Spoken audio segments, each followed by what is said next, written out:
Hi, thanks for stopping by here on Sunday, November 17th, 2024. You can see that I have two different organizer dashboards open here in the Calendar Snack application.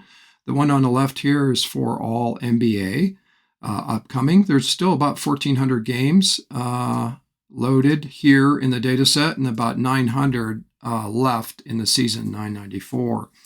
Now, here on the right, you're going to see that there are 300 plus events loaded here for the NFL. As I scroll down, this data is in an S3 bucket in which we use the AWS stack, and we're using the AWS technology to actually send calendar invites.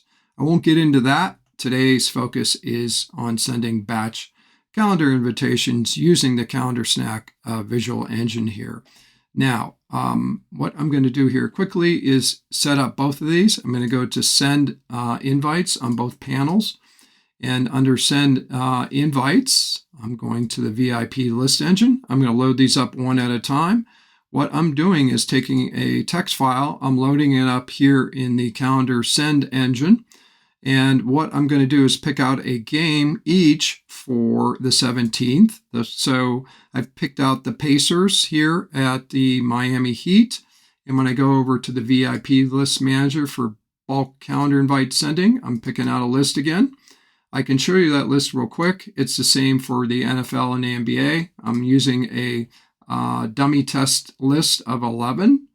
And I'm going to pick out the Green Bay Packers at the Chicago Bears. Now, as I line up both these events here, you'll see that it is for game day Sunday, 11/17. So as I scroll down, what I'm going to do is give permission to the bulk send engine to actually send out the calendar invites on AWS infrastructure. We're using our calendar invite server on the back end. I'm not going to go into that. But you can see here that the sending of the invites is happening. The sending of the calendar invites is going on right here. And then same here for the Green Bay Packers at the Chicago Bears. I'm going to scroll down here. I'm going to give it permission to send. And you're going to see on the right, I have a Google Workspace box open here. And you can see in the first one here in the batch, this person here has received a Green Bay Packers. And that was this one here, the Packers. I'm going to say yes to that data. And I'm going to go back and you see that there's an Indiana Pacers, versus the Miami Heat or at the Miami Heat. That one just came in over here. I'm going to say yes to that. So when I zoom back out, I still have a couple more email boxes I can show you just real quickly.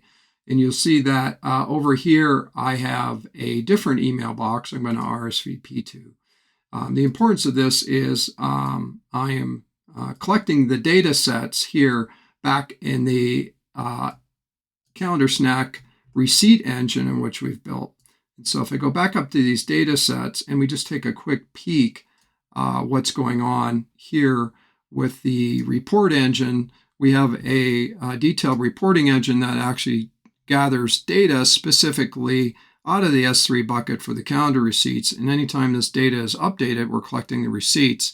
The importance of this is we spent a great amount of time and energy around the data collection of the calendar invite service. So if I go here to the 17th here for the NBA, you'll see that these two particular games, one was Green Bay Packers, and the other one was the Pacers. So you can see in the small data set here, as I zoomed in for 11/17, there were 10 games today for the NBA, of which I send a calendar invite for the Pacers. So instead of kind of looking for it, we have a little search head here. You'll see that there's the Pacers. I'm going to drill into that S3 bucket, and you can look at the analytics engine saying, I just collected 2 calendar receipts. That's the importance of this data set. Now, when I go look at the calendar data here for the NFL, that particular game was the Green Bay Packers. So I can do the same. I can just type in Packers. There's the Packers. And when I look at this report, it's the same. You can see that I gathered 2 calendar receipts from the 2 people here I showed you in a live demo. And there's the various data sets there.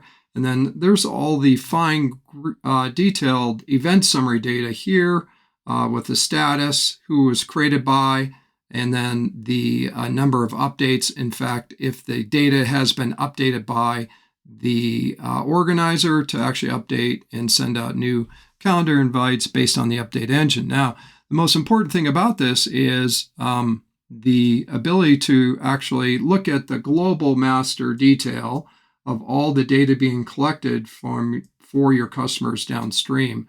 And this is the juicy part of data.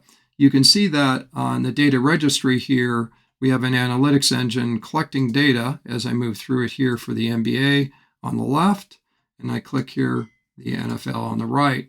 And you'll see up here in the global dashboard what data was collected and how many have accepted from the data set for the NBA, how many have declined, how many are tentative, and then basically what source they came from and what channels they're communicating with the calendar invite technology that we've built. So same here over on the NFL. There are 938 total calendar invites, 314 people responded back, giving us a 33% response rate. Same here on the NBA data set. We're collecting the total data, the amount of RSPs collected, and then the RSP response rate. Thanks for stopping by and checking us out here on Sunday.